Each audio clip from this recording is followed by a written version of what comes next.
everything that we allow to be in our lives is affecting us. It's either lifting us up or it's helping to pull us down. And if we're not sure what it's doing, it's not lifting us up. Well, that was just a quick glimpse of what you will hear in this episode of the Peaceful Presence podcast, where we talk about faith, hope, miracles, and ways to experience true transformation. In this episode, I'm joined again by Vinney Tolman, and in his first appearance, he shared the incredible story of what happened the day he died. But today, we're going deeper into the lessons that he brought back, lessons about oneness, the power of our words, how pain and negativity can carry purpose, and how to live life with greater awareness and hope. You don't want to miss this one. The things that Vinney shares could honestly change the way that you see your challenges and help you walk through life with a whole new sense of peace. And if you haven't yet, please hit subscribe or follow or rate this podcast. It helps more people discover these stories of hope, miracles, and transformation. And it supports me in continuing to create this type of content for you.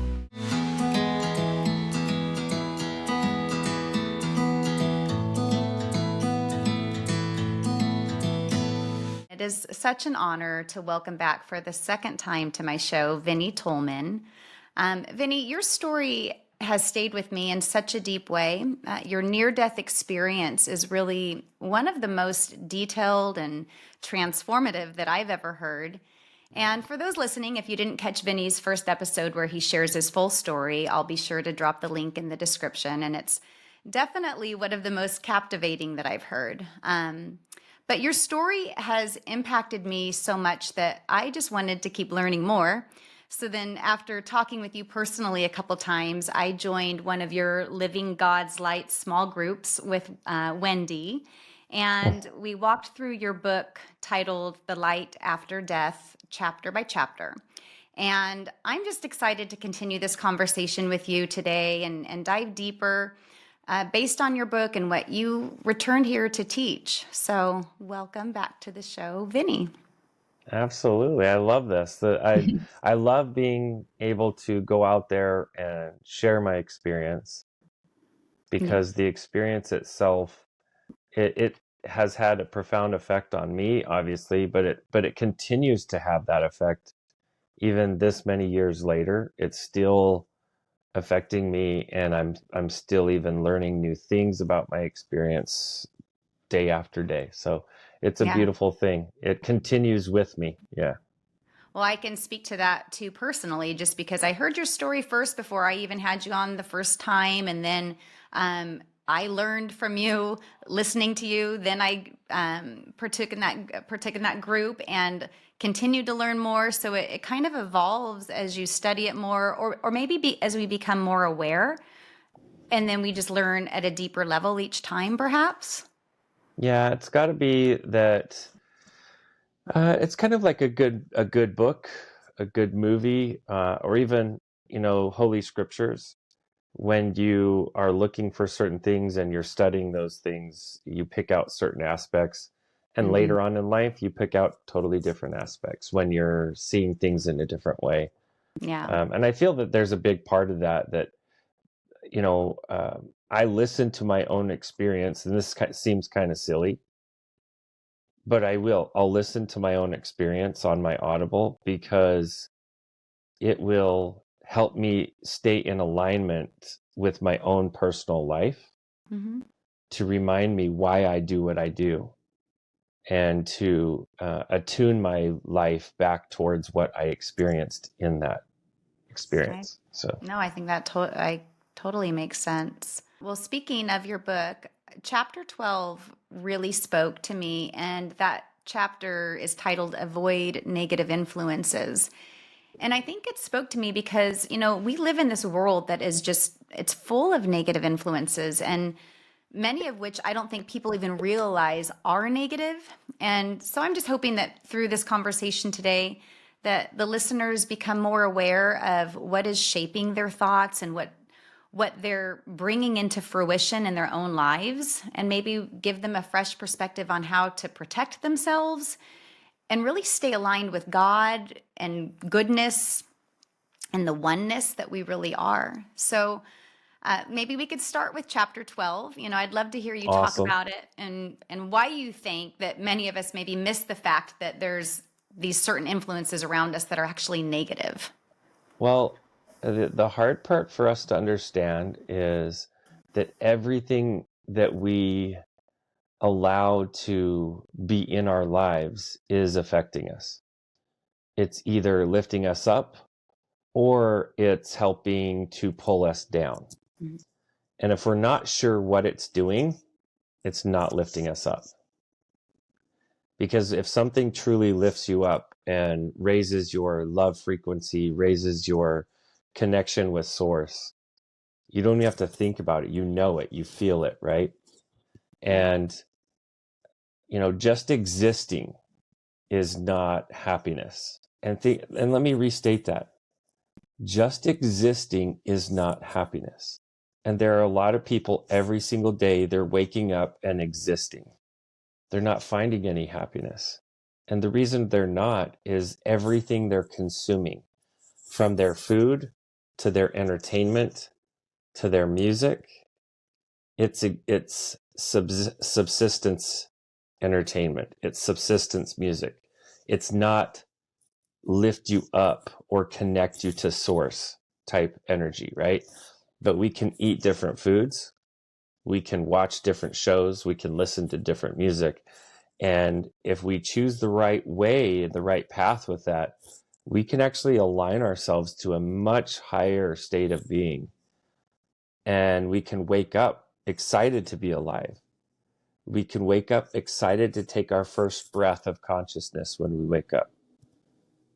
And that's a beautiful place to be. It's a place that's possible, but it starts first with understanding what is influencing us.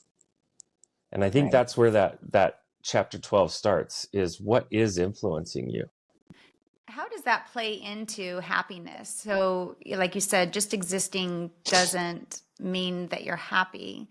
So, let's say somebody changes what they're taking in, and how does that correlate with happiness?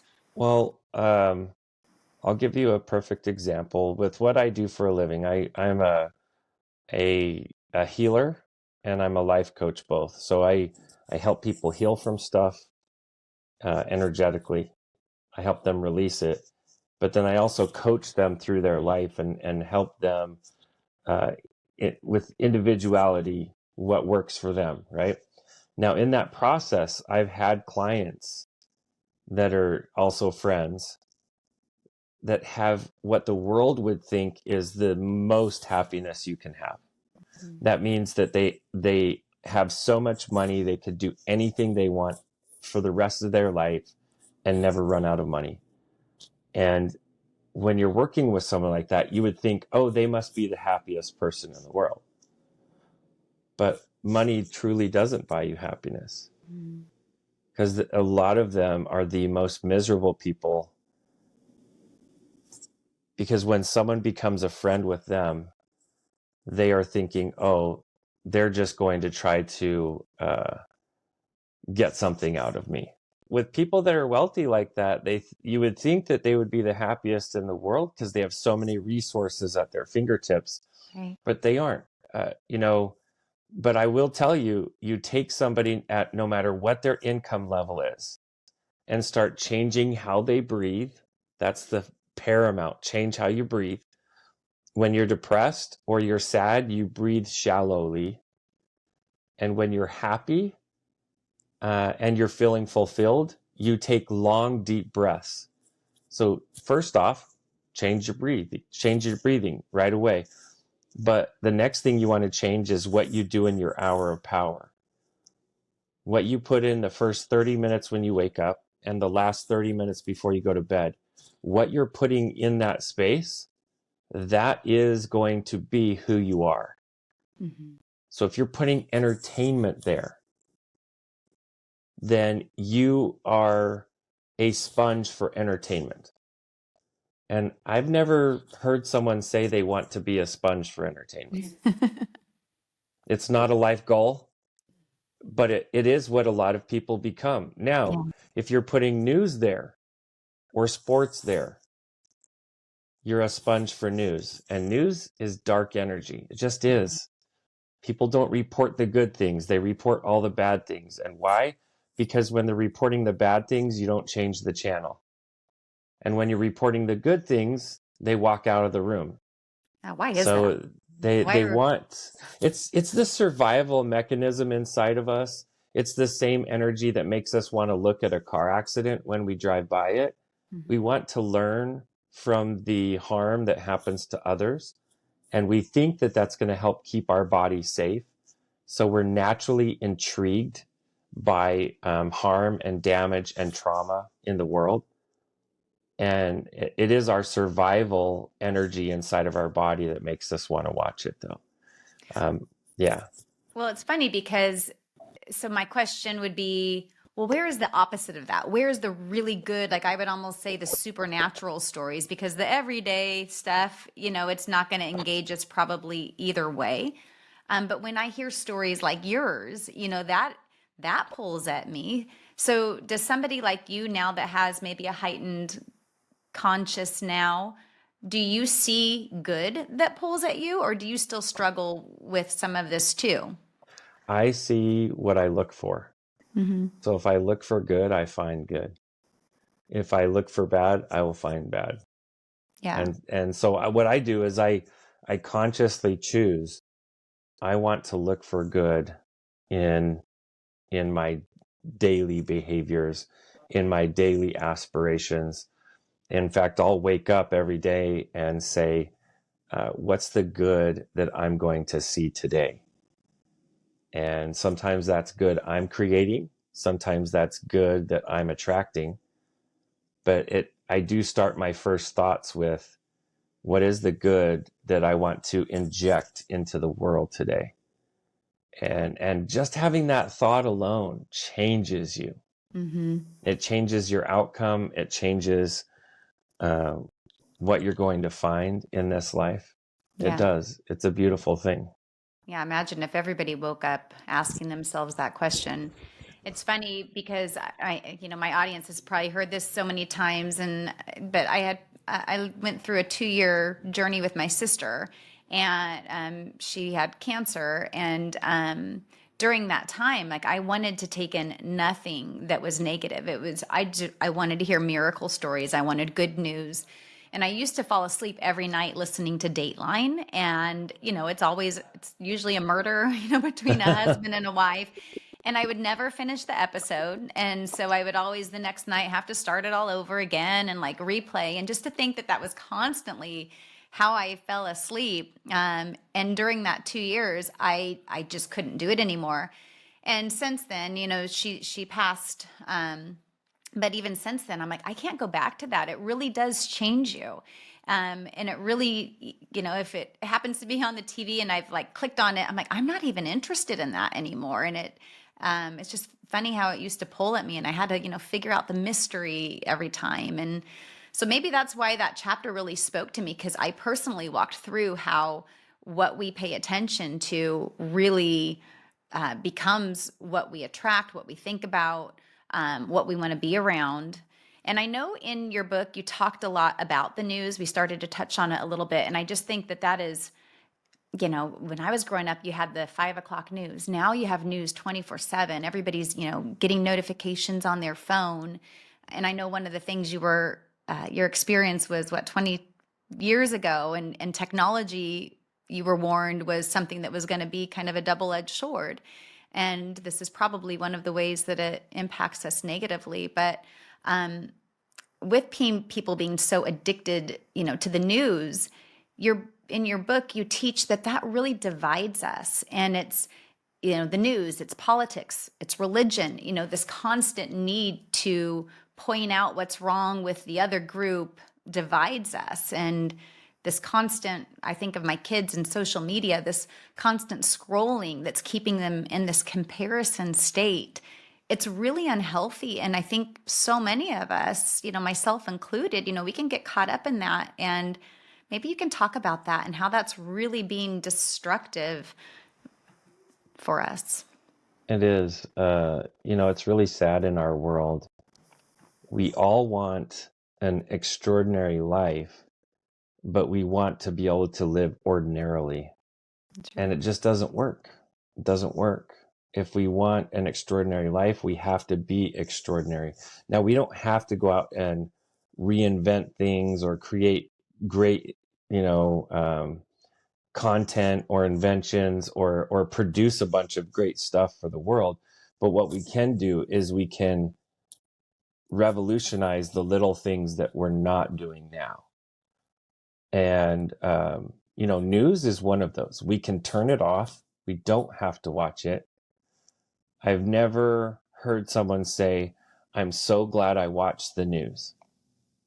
I've never heard someone say that, ever.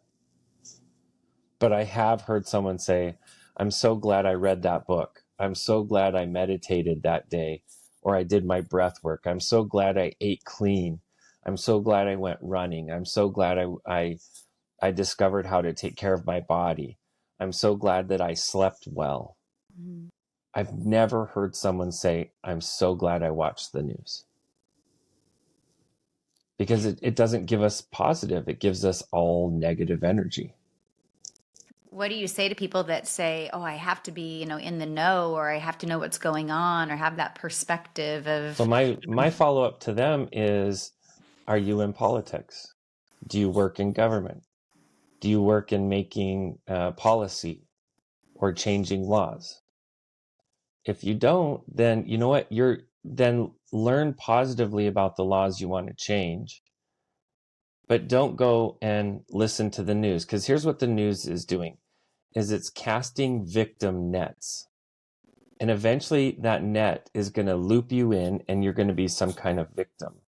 Well, if you're a victim, you now are someone else's soldier. You are. You are. If you don't need to control someone, all you need to do is control their choices. And if you put them in a victim mentality, they only have so many choices. But when you get someone outside the victim mentality, the universe is unlimited. It is unlimited. And you have unlimited choices with every day, with every moment. But when you can tune someone's mind into being a victim, any kind of victim, you're giving them the choices they have. And that's not Yeah. something that I want. I don't want to enslave my mind in victimhood. And that's what the news does. That's what a lot of entertainment does as well. What? I like you. I used to watch Law and Order. That was my go to bed thing.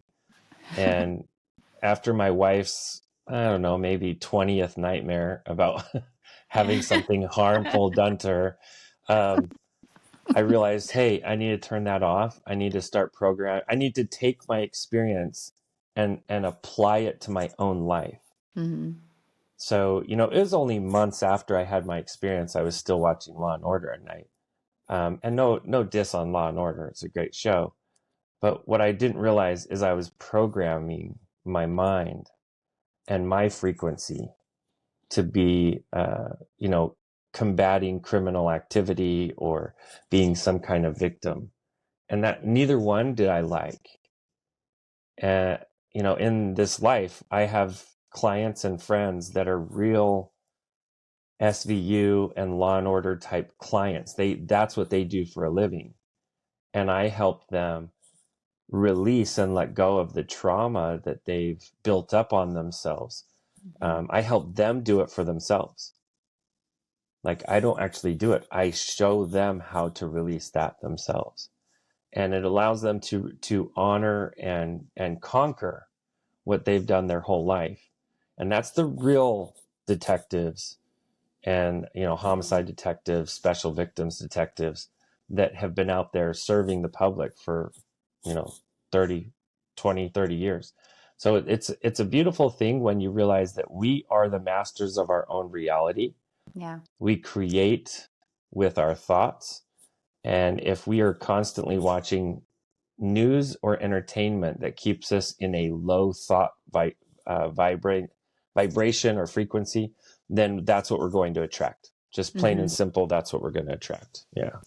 Do you find when you're working with clients that those who gravitate towards that victim entertainment or becoming that victim, that there's a root cause behind that? Trauma. Typically, it's Trauma. trauma.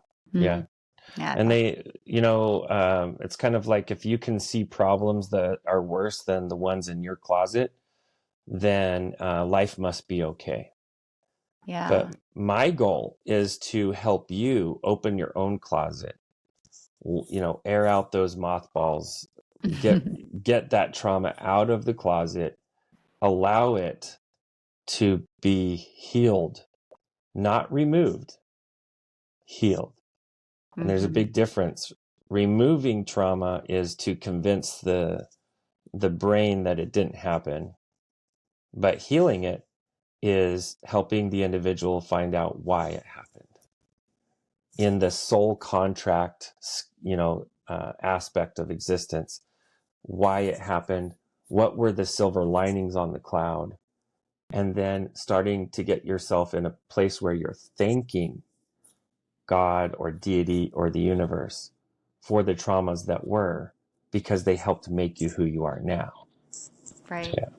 I love talking to you. Every time I do, I feel like my wheels spinning. I have so many questions. When you talk about, the trauma that somebody has experienced, in your book, you talked about we have that soul contract. Mm-hmm. Um, I, maybe you can help me articulate this, or where you said this, but it was like we came here to Earth. You said Earth is a classroom; it's not a courtroom, and Mm-hmm. we came here to learn and grow. And where we were before in this oneness, like where everything was good, why didn't we just stay there? Why did we have to come and have this experience? That's the real question there, right? Okay. Like, why did we leave such a good place to come to such a bad place? That's a Mm-hmm. big question for people. But I'll tell you what, why does anyone leave their mansion? Why does anyone get out of their luxury car? Experience. Experience. Mm-hmm. They, I used to joke, why does anyone ever move away from Hawaii? Because it's like paradise, right? But is it everyone's paradise? I've met people that felt like Hawaii was their prison. Yeah. And I go, what? You have beaches, you have really neat people, you have the great weather. How is that a prison? And then they would go forth and tell me like how they thought that was a prison for them. And it's funny, I live in Las Vegas, and unofficially Las Vegas is called Ninth Island. So it's like the ninth island of Hawaii, because so many Hawaiians come here and vacation. Um, so So it's my it's my husband was born in Hawaii, and then when they left Hawaii, they went to Vegas. So there it's you kind of go. funny. So And he says that it's too, is like island fever there. So it's kind of funny yeah, it's seeing that. funny how I will see people here in town in Vegas and say, "Oh, do you miss Hawaii?" And they say, "What are you talking about? I'm still there." Because they're on Ninth Island. So That's for funny. the real reason why we would do it is experience. We want to experience life on our own. When we were in the realm that some call heaven, or existence before life, or pre-earth life, when we were in that space, we were so loved, and we loved each other so much that we were existing at such a high vibrational frequency. But what we also realized is we didn't have so much individual dissent or individual personality. Hmm. So we opted to go to one of the hardest schools there is, which is Earth School. It's not the only school, and some of us went to other schools first, then came to Earth School. But Earth School is one of the hardest, and one of the reasons why it is because it's so far removed from that love that we were feeling where we came from. So do you think, and I don't know if you have an answer to this or not, because I know you've also been gifted with knowing, perhaps what's in our future to some degree as well. Do you think the goal is to learn what we've learned here on earth and be able to go back to that oneness again with a different Absolutely. individuality? So we left heaven to come to a place where it's not so easy to live, Mm-hmm. so that we could turn it into heaven. Mm-hmm. That's what it's all about. I so believe that. And I have to share this and see if you have anything to add to this. But I go on these walks, and that's where I feel like I get my communication from God. And I, for a while, just kept getting pulled to images of intersections, like whether it was two clouds in the sky, that made an X or a cross, or even looking at a fence. And I just kept two things with that. One is, this little symbol here makes that positive sign. Mm-hmm. And it was like learning that you can't have that sign, the positive, without the negative. Like the negative has to Yeah. happen in order to make that, positive symbol. And then it was something about these two intersections, like in the center of that, in that place where they come together. That's the true marriage, the oneness, the wholeness. And that's where our power comes from. And that's, probably the strongest point of any, two things is where they come together in the center. Yeah. You just explained and described the Israel. So Israel is not, now that this is a hot topic right now, I know, but Israel is the ice or Isis, the Ra, both Egyptian, right? So feminine, masculine, El, and El is of God, right? So it's the two parts, Mhm. the masculine, feminine, together in union. That is the Israel. So that's the positive electron, negative electron together. You get the existence. And for us to be here, we had to allow that separation.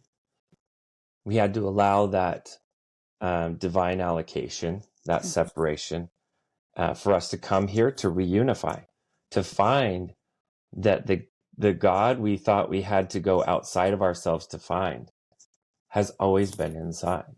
Wow. How do we And access that, this? yeah, so that's a big one. And it starts with your magic wand. So, all you wizarding fans, your magic wand is your words. Your words you allow in your mind, that we call those thoughts, or the words you speak, or the words you write. Now, when you want to make sure you write down a word correctly, what do you call it? You want to write it with the correct spelling. Our words are our spells. They are our spells. Whether we're speaking them, whether we're writing them, whether we're thinking them.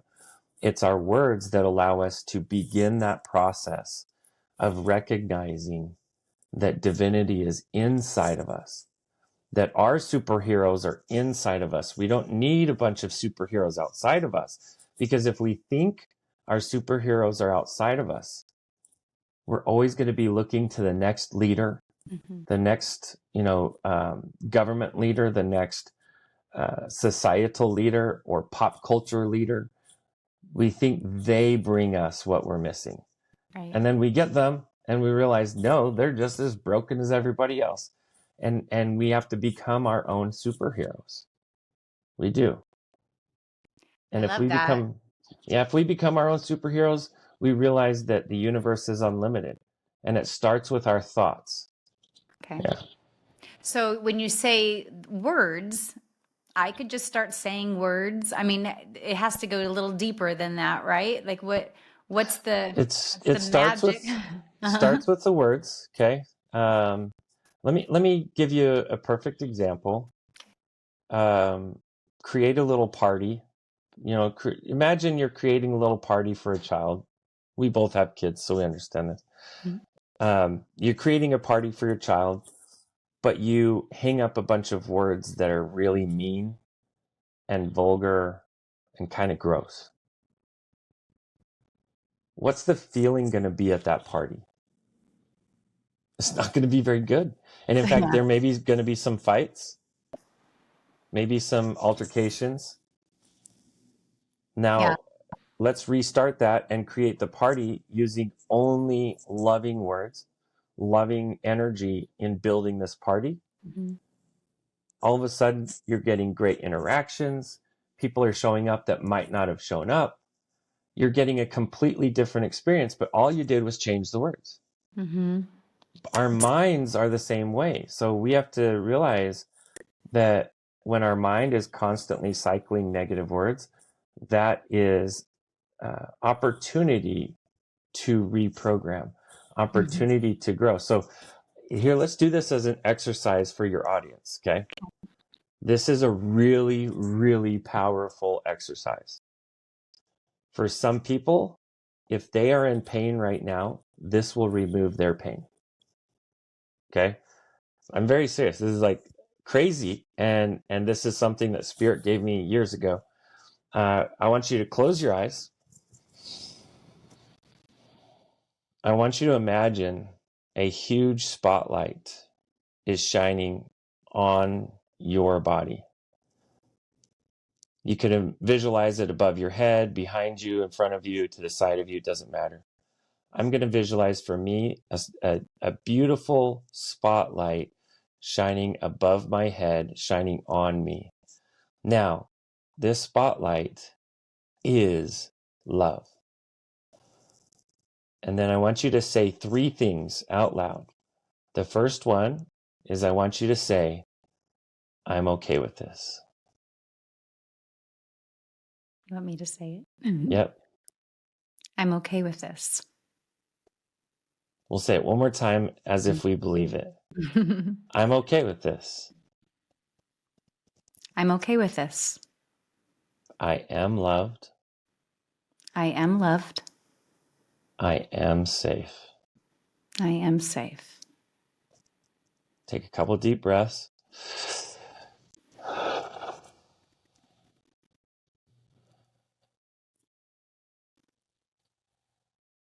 Okay. Now again, open your eyes. How do you feel right now? I feel okay. Yeah. It feels, it kind of just feels like nothing else really matters. Yeah. You realize that you're actually, what you just did is you allowed your mind to exit the story. Totally. Because you feel like You're you're there living by in a yourself story. and Yeah. everything's okay. Yeah. Yeah. And do you know what you just did? You just tapped into a power inside of you. And that power is divinity. It also makes you feel, I guess I want to say the word like special, just as you are. Yeah. How And weird we a are. simple little exercise like that, it really does. Yeah. And look how powerful just saying some of the right words and visualizing the right energy around you. Mm-hmm. Because think about that spotlight being on you, and that spotlight is love. Even if you don't believe it is, just saying it and then speaking out loud. I'm okay with this. I'm okay being in the spotlight of love. I am loved and I am safe. That's When you powerful. were when you were doing the word exercises for the party, like the first when you had the, negative words around there, I felt like it feels yucky and it feels heavy. And then Mm-hmm. when you brought in the good words, it feels light and fun.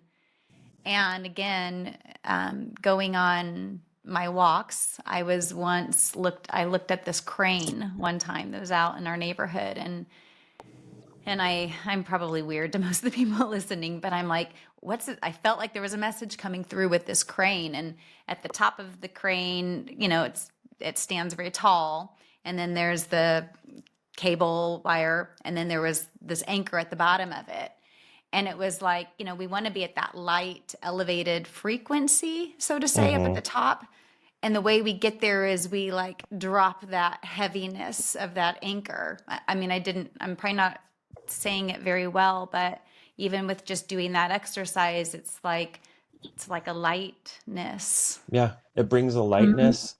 You can actually do that exercise for emotional pain. Mm-hmm. And for 99.9% of people, it will remove it. Yeah. and it will remove it for a while until you can redecorate the party room with negative words. So it's like, Um, putting that positive in you is very effective. so I know one of the things that we chatted a little bit before we hit record, one of the things on your heart was chapter 11, which is, right before chapter 12, talks about the power of creation. And you said that right now that's a message on your heart to speak. You had said, you kind of touched on it a little bit about the heroes and the villains, but how our thoughts are that first step in creating. And I think I made a note somewhere that it was in the book where it said you don't need to know how a light bulb works in order to turn on a lamp. Or I think that was a message that Drake had given to you during your experience. Maybe you can touch on a little bit more about creation and why that's so big on your heart right now to share. Well, what's neat is, we have one of my favorite examples of this is perspective, Mm-hmm. and we share an example in the book, in the workbook, about this little kid. He's playing baseball by himself. He's at a baseball diamond, and he's tossing up a ball, or before he tosses it, he goes, "I am the greatest pitcher or I'm the greatest baseball player in the world." And he tosses up the ball, and he swings, and he misses. And then he thinks for a second. Then he grabs that ball. He tosses it again. While he's saying it, he goes, "I'm the greatest batter in the world." And he swings and he misses. And he tosses it up a third time, and he goes, "I'm the greatest baseball batter in the world." And he hits it a third time, or he tries to hit it for a third time, and he misses. And he thinks for a second. You can see he's sad that he just missed his third ball. And then his eyes get really bright, and he goes, "Wait, I'm the greatest pitcher in the whole world." Mm-hmm. And he starts running around cheering.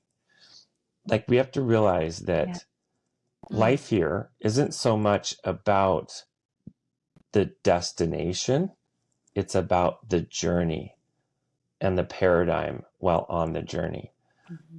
and allowing yourself to find little joys even in losses. You can find that there will always be joy if you're looking, or there will always be victimhood or sadness if you're looking for that. So start looking for good stuff. And if you don't know how to do that, look to great mind leaders. They've got lots of books, lots of techniques and research out there. Did you know that anyone who has a cortisol indifference or problem with their cortisol levels, that's the stress hormone, right? That just taking deep breaths, you can reduce 80% of cortisol. Mm-hmm. And there's multiple studies showing that. So all you have to do is, when you get stressed, stop what you're doing, take some deep breaths. I call them smoker breaths. Because when someone's a smoker, they go like this. They go, they hold it, do some smoke breathing without So the maybe it smoke wasn't the and nicotine no vape. after all the It people were wasn't. doing. It wasn't. And you know what's Oh, funny is I've worked with countless people, and I've helped them teach themselves how to get out of smoking, and they do it by just doing the breathing, and they do uh, breathing breaks, not smoke breaks. And they can even be standing right next to someone who's smoking, but they still get all the benefits without inhaling the actual smoke. Yeah, I or love the it. vape, because a lot of people now they're on vapes, right? But what I've noticed is a lot of your vape people, and no judgment on them, that's their choice. A lot of the vape people, they do slow little puffs, right? They're not doing the smoke. And with the smoke, they're taking long concerted breaths. It's the long concerted breath that brings the dip in the cortisol. No nicotine needed, no cigarettes needed. You Mm, can do it just by breathing. So if someone would teach their kids, "Hey, you're stressed, you take some deep breaths." If it's a test, if it's an exam, if you're about to go on a date, like, you're stressed, take some deep breaths first. And what that does is it helps the body realize, hey, everything's okay. Look, they're breathing really deep. That's what they do when they're really happy, or they just got done running, or they're feeling very fulfilled. So the body starts getting in line. Oh, I must be happy. I must be getting things done. I must be very fulfilled. Simple little thing that if we would teach our kids and teach ourselves, because really that's our first kid is ourselves. If we could teach ourselves, it'll change our life. Well, I love all that you teach. I swear I could just sit here and listen to you for for so long. So we kind of started with chapter 12, went back to chapter 11, and a little bit on to chapter 13, where it was there's purpose in evil. yep. And so we've touched on that here and there a little bit, but you were kind of even with that baseball analogy. You know, I have 4 boys, and so baseball's a big part of our life. And even just recently, you know, when my son, if he didn't get a hit, he had a strikeout, or or not a strikeout, but if he, got a fly out, right? His out was somebody else's win where they caught the ball, and you kind of touched on that in your book, that things really aren't bad. I mean, think of the worst thing. And I think you'd said, death or being sick or losing a job, how what somebody thinks is maybe bad or the end of the world, it really isn't. And that those situations are there to strengthen you and to help you grow and maybe help me here. But I remember you saying something about it's the ego that gets in the way, because on this other side of this classroom, that things they're not really concealed. Maybe you can elaborate a little bit on that. Well, I'll give you a perfect example of where God helps us, okay? Whether you believe in God or not, God believes in you, so that's all that matters. With life, we will get an aspiration or a goal. We will think that is the optimal path. We will aim ourselves towards that path. But when we fall short, we don't realize that all along that's where God wanted us. Mm. Now, does that mean we can't readjust and aim and shoot again? No, of course we can do that. Life is beautiful. It's full of opportunity. We can keep aiming for our goals. If I take sail from New York and I want to go to London, they give this example in a great book called The Atomic Habits. If I'm setting sail from New York to London and I never check my alignment along the way, I am guaranteed not to end up in London.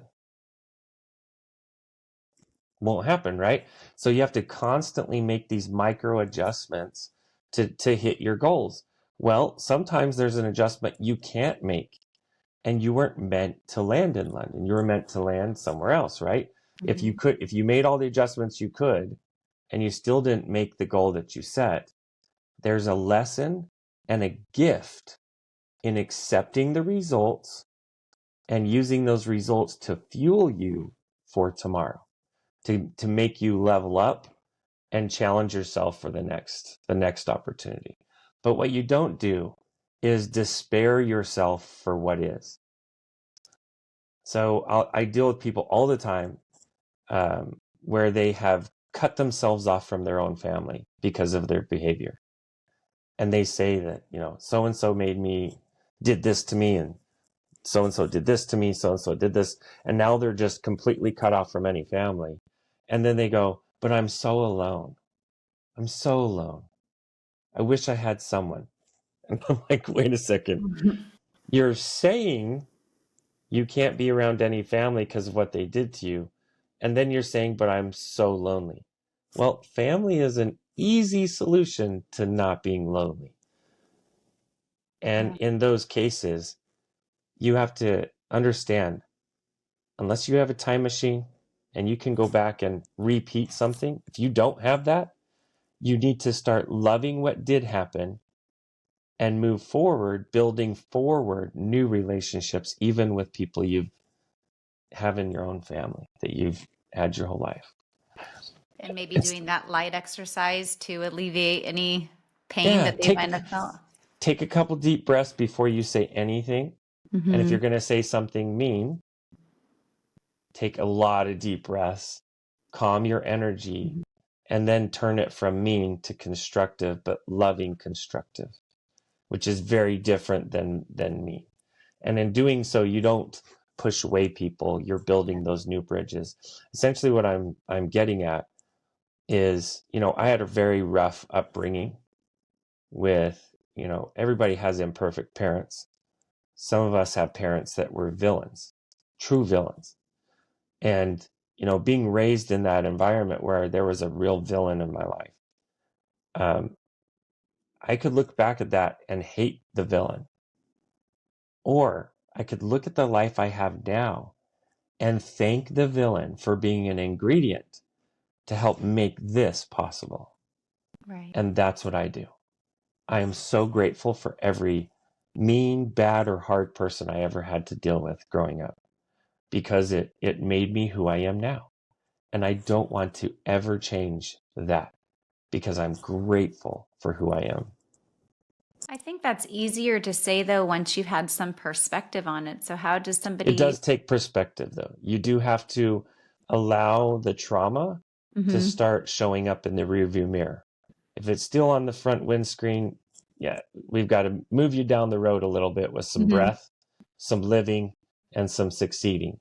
Because Yeah. once you can live, breathe, and succeed, you can allow those traumas to distance themselves a bit. And that's where you can start healing that, allowing that to go away, and allowing it to just be part of your ingredients. When you make chocolate chip cookies, you use some stuff that is sweet, you use some stuff that's bland, you use some stuff that's kind of bitter and gross tasting by itself, but you mix it all together and you get chocolate chip cookies, right? And that's life. There's Yeah. some bitter stuff, some sour stuff, some sweet stuff, some bland stuff, lots of bland stuff. But you mix it all together and you get the chocolate chip cookies of life. But how do you get the cookies? By putting them in the oven. Life is the oven. Yeah. We're the ingredients. I love your visuals. I really do. That's how I learn, and I love it. Really quickly on that same concept. So somebody going through trauma and they're in the midst of it right now. I get the breath work. How do you live and succeed? What's a quick little tip to live and succeed, to gain that So perspective? the first thing I coach people on is to understand that they are not their traumas. We are the souls that did choose to come into these bodies and play around for 80 to 100 years and then go back to where our soul came from. In that process, we knew what we were getting into when we jumped into the pool. We knew it. So we need to let go of that.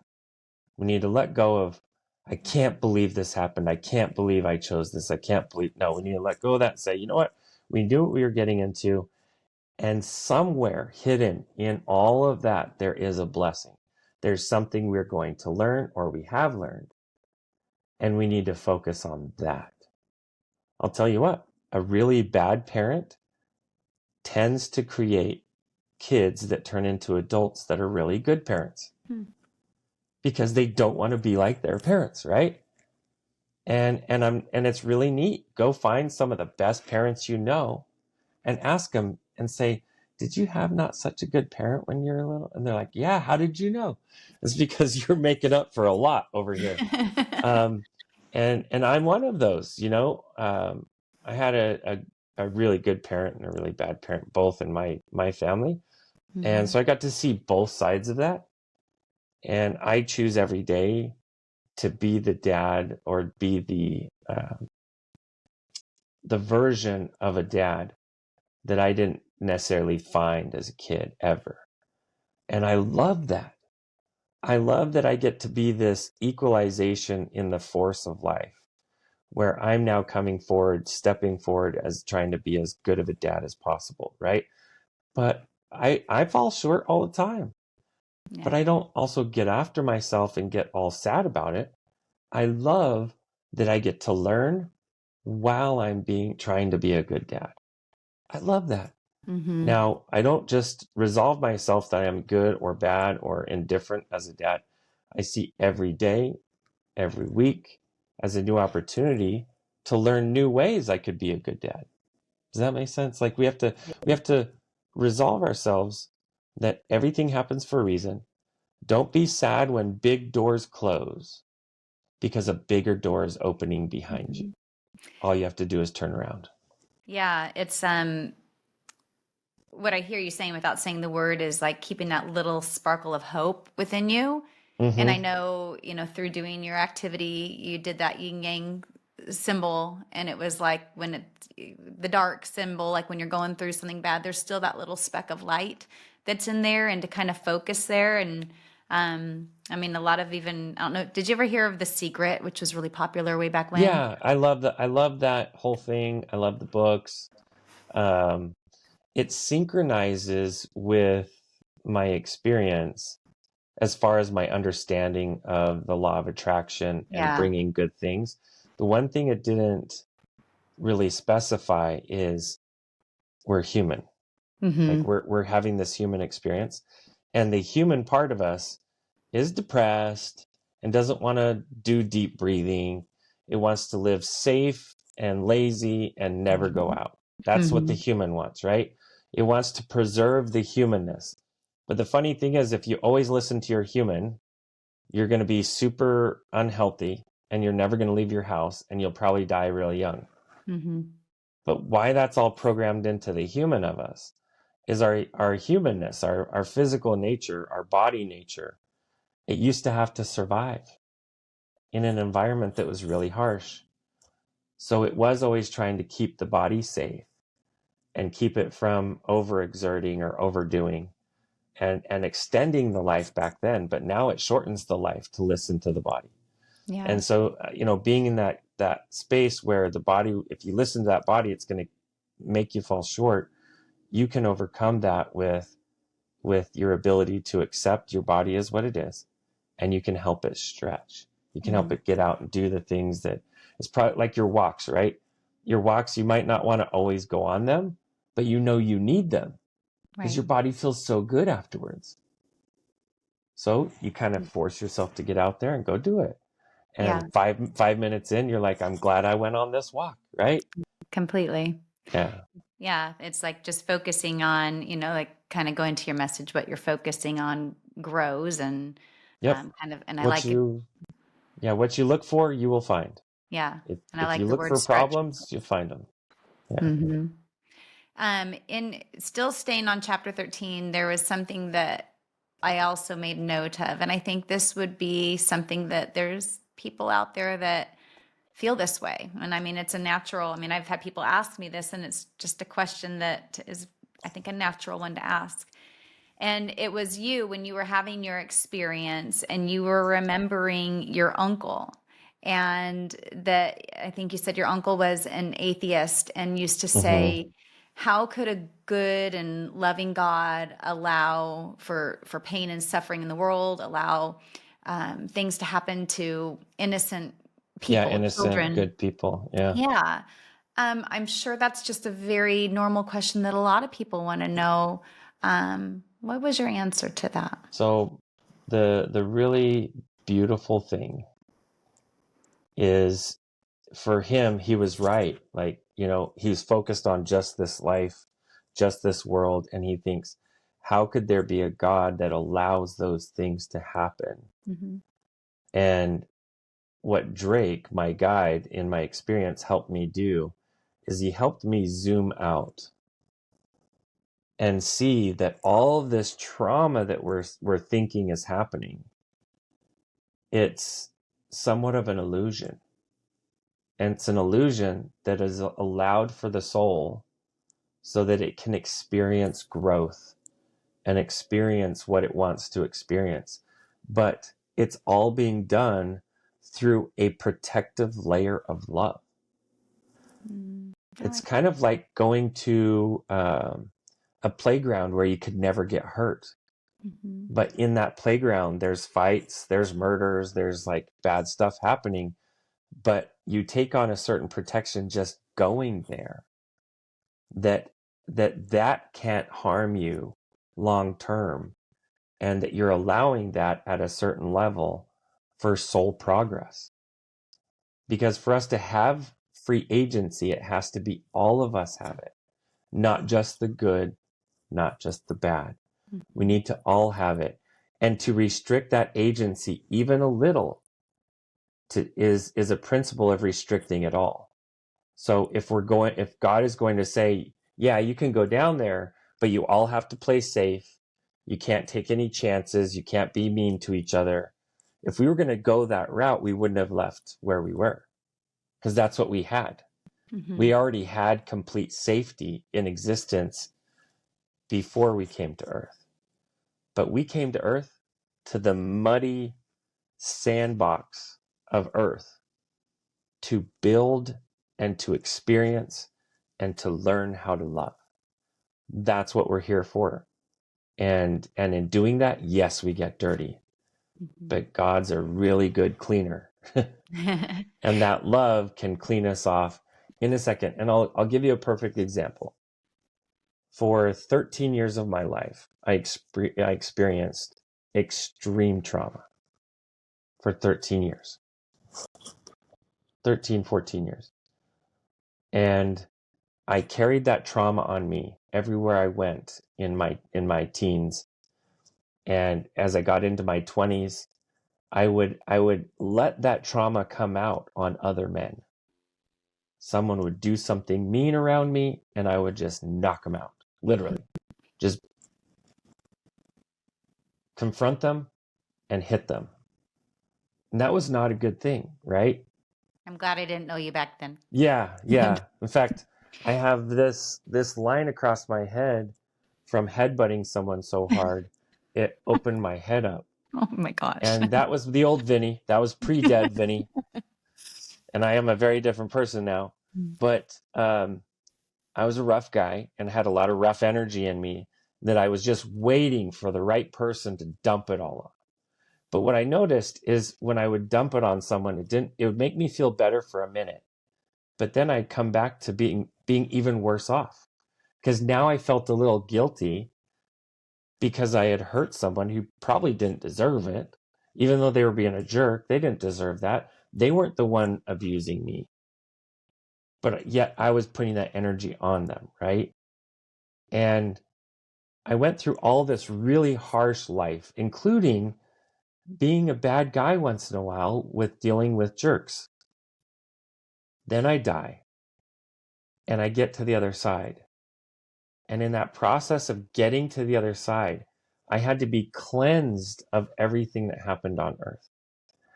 And the only cleanser that does that is love. And there was so much love poured on me. I couldn't be worthy of it. There's no such thing as being worthy of that love. But yet it is freely given to all of us. And I was cleansed of that trauma. And I'll tell you, even the rough upbringing I had, I would do it a million more times if it meant I could have 1 minute in that love that I got to feel over there. It is so powerful. Words cannot describe how powerful that love is. And we all get that love if we allow it. Now, if that love is going to approach and try to cleanse us, if we want to block it, we can block some of it, but we cannot block all of it, because eventually the love will win out and it will cleanse us eventually. Even if we drag our feet, it will cleanse us and allow us to remember who we really are, who we were before we came to earth. And that is a beautiful process. That's why bad things can happen here. Right. Is because there's this safety guard of tremendous love. We call it in the world, we call it the veil. This veil of love. We have to pass through it when we exit this life. And when we do, we realize, oh, okay, I'll be murdered 100 times. I don't care. I'll be traumatized 1,000,000 times. I don't care. As long as I can have that love, that's what matters. So going back to your playground analogy, so that veil, that love of protection, that's kind of that. If I was understanding correctly, that's God allowing you to have these experiences, knowing that you're in that playground, so to say? You are, yeah, you're in Okay. the playground. Yep. So do you think that we will ever be able to experience that level of love that you felt on that other side of the veil here without having to have experienced what you went through? Well, we will. Mm-hmm. For me, it happens. You get a tiny, tiny little sliver of it when you have kids. You do. Mm-hmm. When you have kids and they're so cute, and you just have this love for them, right? This love that's indescribable, where you'll go do anything for your kid. Mm-hmm. Now, not everybody has that, but most of us do that have kids. Um, that little sliver that you get is like a tiny little eyelash of the love that you get in heaven. But the love you get in heaven is like the Niagara Falls of love. It is huge. It is tremendous. And that love, there's nothing here that's even close to that besides the love that you have for your kids. That's just the tiniest little flicker of it. What is neat, though, Yeah. is if you can find yourself inspired here and loving others, that becomes the new closest thing to that love, is feeling inspired and feeling fulfilled because you do love others and you can feel that they love you. It does give you a closer look, but still nothing like that here yet. But Mm-hmm. in the future, we will have that love here on earth. We That's where will. I'm getting Yeah. at. So you think that veil will go someday? Oh, it's going now.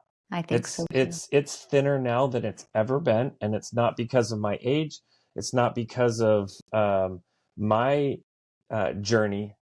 It is happening now. I'm feeling it in my own experience. I'm feeling it with I've got thousands of people that I work with, and with those thousands of people, I can feel it as well. Mm-hmm. Someone who's never heard or sensed spirit even a year ago is now doing it without anyone coaching them or helping them. That veil is getting thinner and thinner for all of us. Yeah. Eventually Well, it actually goes away. I so believe it and I so feel it, and I even feel like what I went through with my sister like opened me up to just there's something in me that senses that without sounding crazy to Mm-hmm. most people. But I feel like this is bringing us even full circle to this conversation because um, kind of what we were speaking about. Now I'm kind of losing my train of thought, but what we were speaking about in the beginning was that oneness, and I just sense that it's right here among us, and more people are kind of touching into this other realm. And I don't know if you want to share, but I know you have touched on things that might be happening in the near future. Is this something Mm-hmm. that's going to happen in our lifetime? Do you know that? It is 100%. It is. Hmm. Essentially, in 2030, the Earth goes into a completely new phase of existence. And part of our journey is going to be to figure out how we navigate that Hmm. and not just survive, but thrive. And it's not going to be thriving because some government is saving us Right. or some organization. It's going to be because we rise up and we become the saviors that the Hmm. world needs in each other. Hmm. And I call that waking the Christ consciousness. That's going to happen. It is happening now as the veil gets thinner and thinner. Yeah. Um, but there will be a big push of people moving into uh, societies where everything's catered and covered and taken care of. But eventually those feel like prisons. They don't feel like societies. Whereas it will be community that leads us out of this. And when I say community, I mean small groups of people living close to each other, taking care of each other as if they are family. But you don't have to be family to be in the community. And it will be community that actually leads the entire planet through that next phase of her journey. Because I feel that the Mother Earth is very alive, and that she has her own plans that she's worked out with Source, with our creator. And as we watch that play out, it's going to be a beautiful process. We want to be a part of it. We don't want to be an enemy of it, because Right. those who are enemies of that process, there's no possibility of survival in the long run for those who are the enemy of it. Yeah. Where I lost my train of thought, it came back to me, was the full circleness. Is at the very beginning we were talking about the news and how we are programmed to want to see, the negative stories, and something like this that begins to pull us equally, if not even more, but it's on the positive realm. But it's going to take Yeah. something that's so out of the ordinary of what we're used to, I think, to really gravitate us, towards the light versus the darkness of that energy Where pull. where you feel polarized, someone else is pushing your buttons. So think Mm-hmm. about that for a second. When it comes to sports, I love hockey. I love my Golden Knights from Las Vegas. And do I love any of the other teams that are out there? Kind of, but not like my team. I love my team, right? Why is that? Because I've been marketed to that the Golden Knights is my team. And so I identify that that's my team. Well, get into the outside sports world, and in politics, there's teams. Why is there teams? Because they've made you choose one line to stand on one side or the other, right? If you look at a specific polarizing person from politics and you feel either love or hate, you are being controlled by someone else. Mm-hmm. You are. The world right now, the world looks at our president, no matter when you're watching this, it'll apply to any president who's in place. But when the world looks at our president, they either love him or hate them. There's very few countries that have indifference towards our president, right? Because that's what they've been marketed to. Mm-hmm. And you the same. If you look at anyone in life, or look at anyone in your life, if you love or hate them and don't have that general loving indifference that you need to have for all beings, if you just like, oh, they're everything that I need in my life, or I hate them, I can't be around them. If you have that, you've been marketed to. You have. How do we And we don't combat need, that? and how we combat it is we Yahweh. We breathe. Mm-hmm. Yahweh is the Yah is the inhale, the way is the exhale. So it's like you allow yourself to breathe and recognize that you get to choose. You get to control. You get to allow how you perceive this universe. Do you have a way that works for you? So let's use the president. So you do your breathing Mm-hmm. exercise.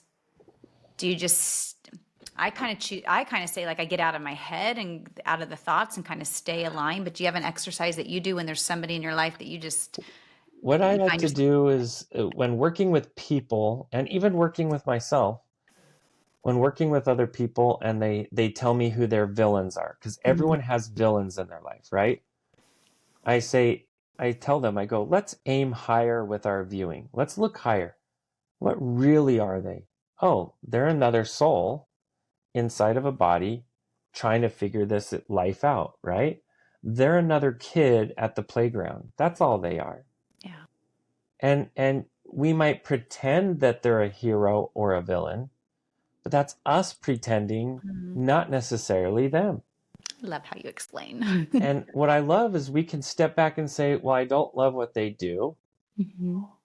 but I can love the soul that exists inside them. Hmm. And it's weird. If you get big groups of people praying for individuals to do the right thing, guess what the individuals start doing? The right thing.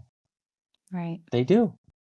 So using your words, your power of your words, and using them collectively in groups of people, you can impact this universe and even change things in the physical world by using those words.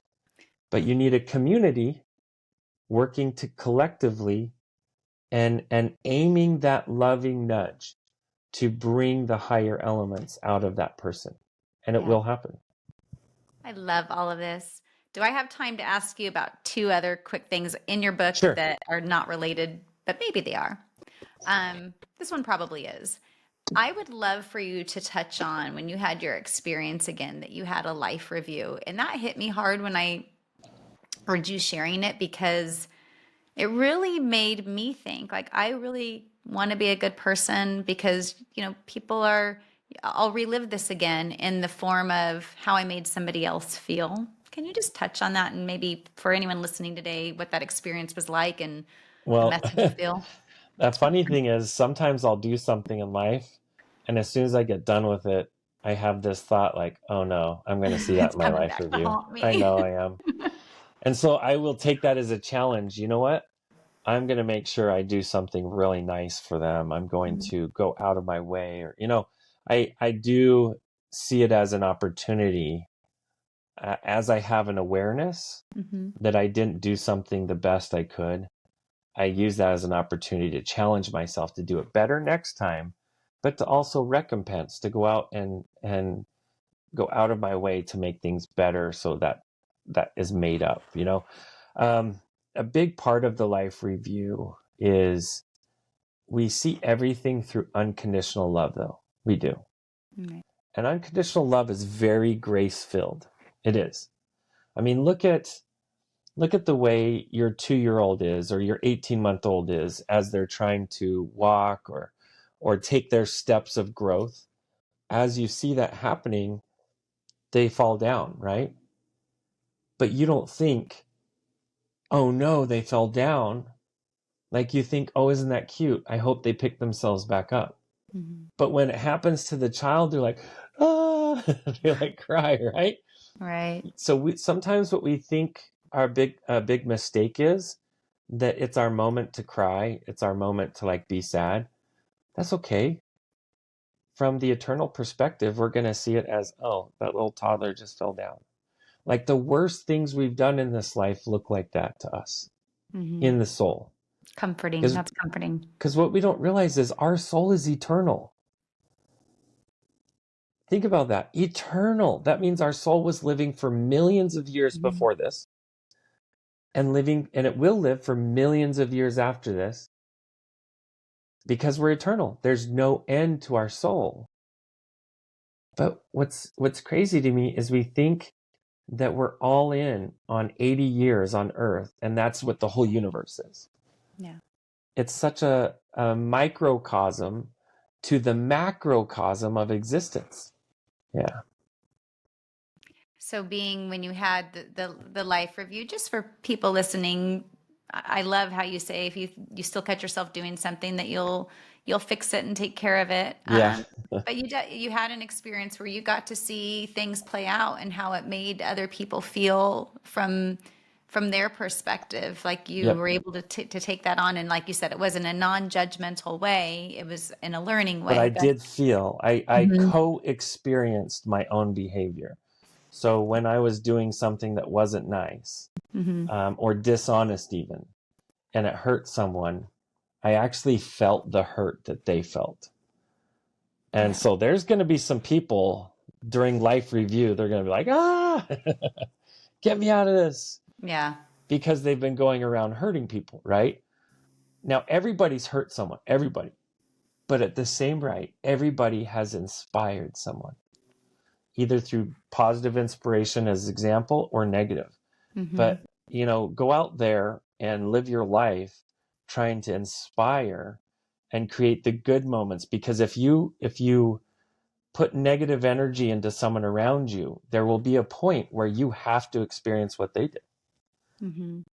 That's the law of equalization, or bringing Yeah. um, the equal energy to you. Yeah. Right. Okay, so my other question that I had for you that really caught my attention in your book was, and I don't remember, I think this was somewhere towards the end, but you were saying when you were in heaven or in that realm, um, you uh, you were you were looking at the buildings and you were noticing that Yeah. there weren't really any doors, maybe like portals or something symbolic to that. Can you talk about that and what that was like, and maybe what that showed you in terms of how that other realm operates compared to Earth? Yeah, so there, for you to enter a space that you want to enter, Mm-hmm. you have to equalize your frequency to what's going on in that room. And or I should say attune. You need to attune your love energy. So if it's a very high vibrational experience going on in that room, you have to raise your vibration to match it. And as soon as you do, it's like the door appears to you and you walk in, but it's just like an opening appears and you go in. But it's the hardest thing to understand because the opening doesn't just like form, but you watch people going in and out of rooms, but you can see them go up to the room, and it's almost as if they go within their soul energy and they start oscillating or changing their love energy, and then they assimilate, go into that room. Mm-hmm. um, there's a process of that with souls too, where you'll see souls like each other and then they'll hug and it's almost as if they become one for a moment. It's like the movie Ghost. Yeah, Did you ever see that? kind of like that, but way better. Yeah. Yeah. Yeah. um it is such a beautiful thing though, that our love frequency, our love energy is still adjustable even when we get on the other side, Mm-hmm. and it's still attunable. So the learning, the process of growing and learning, it continues. It's not just here. Right. It is an eternal process. Yeah. To kind of go back to the beginning one last time to make sure I heard it correctly, but I had asked you the question about, we had it all good before we come to this earth to have this experience, to learn, to grow. And then you had said, yes, the day will come where we're back to that, but we will have pieces of our individuality in this new space realm. Yeah. Yeah. It's kind of like what is our soul will have the bedazzling of earth on it. Mhm. Yeah. It will. I It will have a new layer. Yeah. Yeah. I think that's not I do this podcast hoping to draw people closer to God, but I think that that's a lot of what the revelation is, the new heaven and earth, and even the revelation, like you said, that Christ consciousness Yep. might be, the coming of what's to come, I Well, suppose. what's neat is if you tap into what your soul is, the high vibrational love that is your soul, everyone's soul, Mm-hmm. it is the Christ consciousness. Mm-hmm. And that as we allow that side of ourselves to come out and develop to be on the outside of us, to be part of how we live here, then we start acting in the Christ consciousness, no matter what religion we're in. And as we do that, we start seeing Christ behavior. Now, the word Christ means anointed. That means we start living anointed. We start being anointed. We Yeah. start working together anointed. We start building such a strong Christ energy on earth. Then we see the earth change dramatically. We're seeing it now. Mm-hmm. Yeah. I was driving the other day, and there's a scripture that says, with God, all things are possible. Yep. And I've always, like, we all have heard that. And I've always looked at it as, because of God, all things are possible. But it leapt out at me with the words with God. And it was Yeah. it was the two With of us within. together with exactly. And it was Yeah. like, that's where we get this power. And so it's kind of taken on a new meaning for me. And I also had this just to share with you, and I think it ties in again on my walks. I'm just a walker with messages. But I looked at a tree. I think I talked to you individually about this once before. I looked at a tree, and it's looking at this tree. It was like the message God was telling me is like, we have the roots, which we don't see, where we get our nourishment and all of that from. which is that other realm. There's that trunk, which is that source. And then there's all these branches. And you have this perspective. So you're this branch over here, or you live in this part of the world, or this is your circle of friends. Like, we, whether we recognize it or not, we're kind of all connected to that same source. We're just branched out in like different ways, different thoughts, different perspectives, but really all one and We are.